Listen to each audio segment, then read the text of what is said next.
Hi everyone, welcome to my tutor my study IQ. आज हम लोग बात करने वाले केबीएस एग्जाम्स में कंप्यूटर लिटरेसी पार्ट 2 की।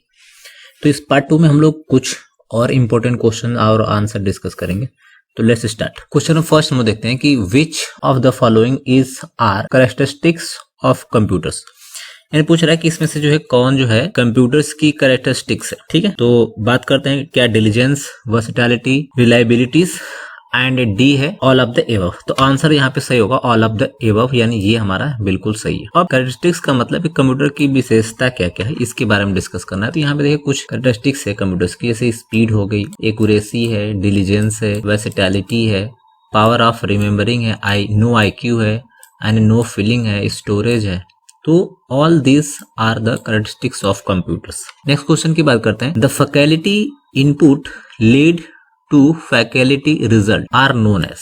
इसको हम लोग क्या बोलते हैं? तो एक टर्म्स है, बोला कि फैकल्टी कोई इनपुट करती है तो उस फैकल्टी का आउटपुट क्या हो। तो इसका जो आंसर है दिस इज कॉल्ड अ सी, यानी GIGO, यानी गार्बेज इन और गार्बेज आउट। ये मोस्ट इंपोर्टेंट टर्म है हमारे कंप्यूटर सिस्टम का। जैसे यहाँ पे देख सकते हैं इसके बारे में और भी कुछ इंपोर्टेंट इंस्ट्रक्शन, जैसे बोल रहा है garbage in garbage out is abbreviated to the GIGO। इसको हम लोग एक फ्रेज बोलते हैं जो हमारे कंप्यूटर साइंस की फील्ड में या ICT के फील्ड में जो मोस्टली यूज किया जाता है। और दूसरे रिलेटेड कुछ इन्फॉर्मेशन है, जैसे हम लोग यूज करते हैं ना FIFO यानी फर्स्ट इन फर्स्ट आउट, उसी तरह से सिमिलर कुछ हमारे पास ये टर्म्स है कंप्यूटर साइंस का, GIGO यानी गार्बेज इन और गार्बेज। नेक्स्ट बात करते हैं the capacity to perform multiple task simultaneously is term as. यानी पूछ रहा है कि कोई ऐसा जो है टास्क जो हम लोग मल्टीपल टास्क परफॉर्म करते हैं तो उसमें से ये चार ऑप्शन में से कौन सा सही है। तो वो ऑप्शन हमारे पास बी है, यानी वर्सेटिलिटी। यानी वर्सेटिलिटी का मतलब कि हमारा कंप्यूटर सिस्टम एक वर्सेटाइल मशीन है जो मल्टीपल टास्क एक साथ परफॉर्म करते हैं। जैसे आप म्यूजिक भी सुन सकते हैं, ठीक है, कोई आप अर्थमेटिकल टास्क परफॉर्म कर सकते हैं, प्रिंटिंग भी साथ में दे सकते हैं, ठीक है। तो एक साथ मल्टीपल टास्क आप परफॉर्म कर सकते हैं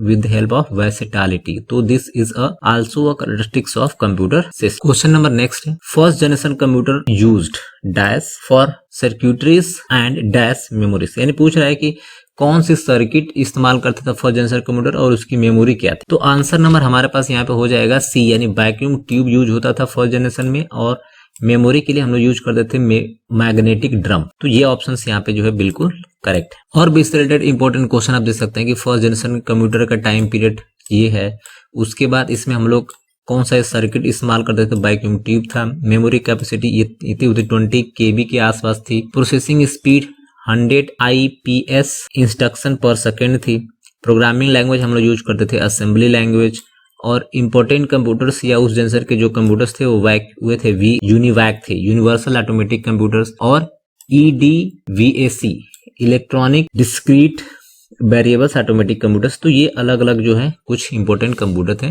जैसे the first generation. Second generation का टाइम पीरियड हो गया, यहाँ पे जो हम लोग ट्रांजिस्टर का इस्तेमाल करते थे और कैपेसिटी यहाँ पे इंक्रीज हो गई 128 KB और 300 IPS स्पीड थी। प्रोग्रामिंग लैंग्वेज हम लोग यूज करते थे high level language. Important computer है IBM है, CDC है, यूनिवैक है। यूनिवैक में यहाँ पे सीरीज है 1108। उसी तरीके से हम लोग थर्ड जनरेशन की अगर बात करते हैं तो इसकी टाइम पीरियड थी ये 1964 से 1971, और यहाँ पे हम लोग IC का इस्तेमाल करते थे और इसकी कैपेसिटी बढ़ गई जो कि 1 MB हो गई। प्रोसेसिंग स्पीड है 1 बिप्स यानी बिलियन इंस्ट्रक्शन पर सेकेंड।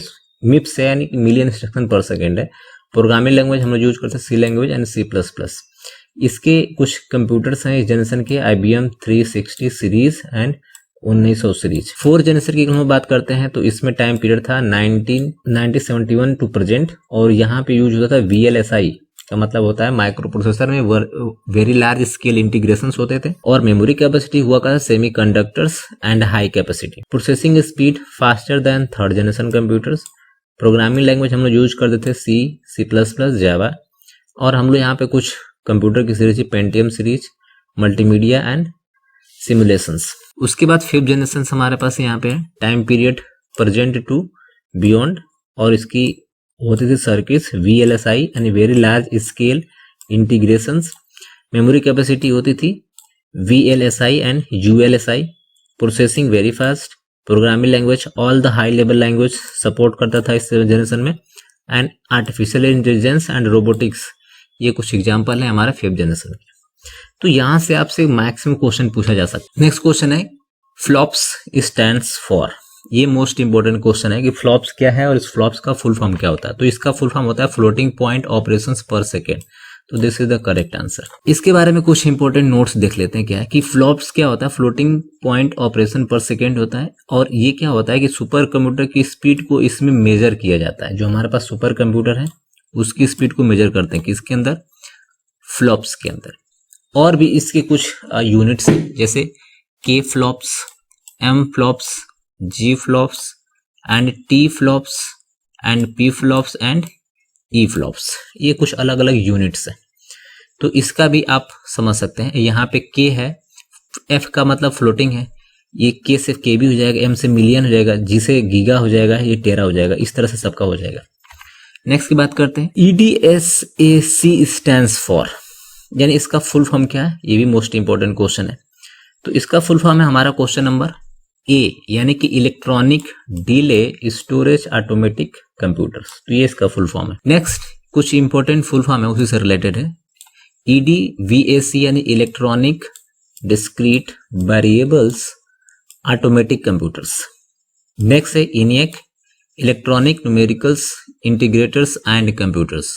यूनिवैक का होता है universal automatic computers and EDSAC का मतलब electronic delay storage automatic calculators. Question number first है storage programs is the concept was develop, यानी इस कॉन्सेप्ट को डेवलप किया था, जो किसी भी प्रोग्राम को स्टोर करता है तो उसको डेवलप किया था बी यानी जॉन न्यूमॉन। ठीक है, और इसका कभी पूछा जाता है कि जो कंप्यूटर का जो स्ट्रक्चर्स को डिफाइन किए थे तो वो भी हमारा जॉन न्यूमॉन ही है। क्वेश्चन नंबर इसके बारे में कुछ इंपॉर्टेंट इंस्ट्रक्शन देख लेते हैं। जॉन न्यूमॉन जो है एक अमेरिकन मैथमेटिशियन है और एक कंप्यूटर साइंटिस्ट भी हैं। 1940 के अराउंड में इन्होंने जो है इसको इंट्रोड्यूस किया था, ये आइडिया कि हम लोग अपने प्रोग्राम को क्या कर सकते हैं, स्टोर करने का कॉन्सेप्ट भी रख सकते हैं कंप्यूटर सिस्टम। नेक्स्ट क्वेश्चन की बात करते हैं। Electronic discrete variables automatic computers was design, यानी कि EDVAC जो है कंप्यूटर जो है इसको किसने डिजाइन किया है ये आपको बताना। सॉरी, किस पर्पज के लिए, किस कॉन्सेप्ट के लिए डिजाइन किया गया था।